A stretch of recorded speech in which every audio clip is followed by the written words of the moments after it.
Mister ডিপেন্ডেবলের ওপর আর depend করা যাচ্ছে না, কোনোভাবেই রানে ফিরতে পারছেন না মুশফিকুর রহিম। সমর্থকরা ইতিমধ্যে তার বিদায় দেখে ফেলেছেন, অনেকে তো আবার বলছেন মুশি নাকি নেটের প্লেয়ার হয়ে গেছেন। মুশফিকুর রহিমের আদ্যপান্ত মোহাম্মদ আদনানের রিপোর্টে।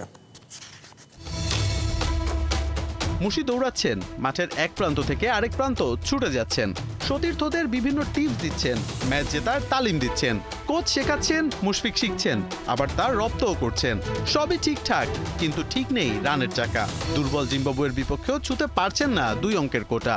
জনমনে একটাই প্রশ্ন, এই মুশফিক কি আর ডিপেন্ডেবল আছেন? ভরসা কি আর তার উপর করা যায়? তার রিসেন্ট ফর্ম অবশ্য তার পক্ষে কথা বলছে না। সাদা পোশাকে সবশেষ 10 ইনিংসে মুশির রান মাত্র 123, গড়টা টেনে টুনে 12। সেঞ্চুরি তো দূরের কথা, একটি 50ও নেই।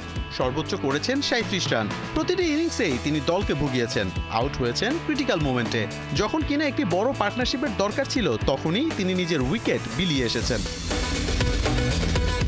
জিম্বাবুয়ের বিপক্ষেও ধারাবাহিক ছিল মুশফিকুর রহিমের অফ ফর্ম। প্রথম ইনিংসে টাইগাররা যখন একটি বড় ইনিংসের খোঁজে, তখন টি-20 মেজাজের শট খেলে আউট মুশফিক। রান করেছেন মোটে 4। দ্বিতীয় ইনিংসে একই অবস্থা, 138 রানে 3 উইকেট হারানো টাইগারদের পথটা আরও কঠিন করেছেন মুজারাবানিকে খোঁচা মেরে। 2 ইনিংসে মুশফিক 10 রানও করতে পারেননি। কিছুদিন আগেই রঙিন পোশাককে বিদায় বলে দিয়েছেন এই উইকেট কিপার ব্যাটার। টেস্ট খেলছেন প্রায় 20 বছর, সামনে 100 টেস্ট খেলার হাতছানি।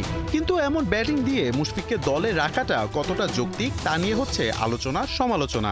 অনেকে তো আবার বলছেন সাদা পোশাকে নাকি তার সার্ভিসটাই আর দরকার নেই। এমন পরিস্থিতিতে চট্টগ্রামে মুশির ব্যাটটা হাসে নাকি, তাই দেখার বিষয়। মোহাম্মদ আদনান, 71।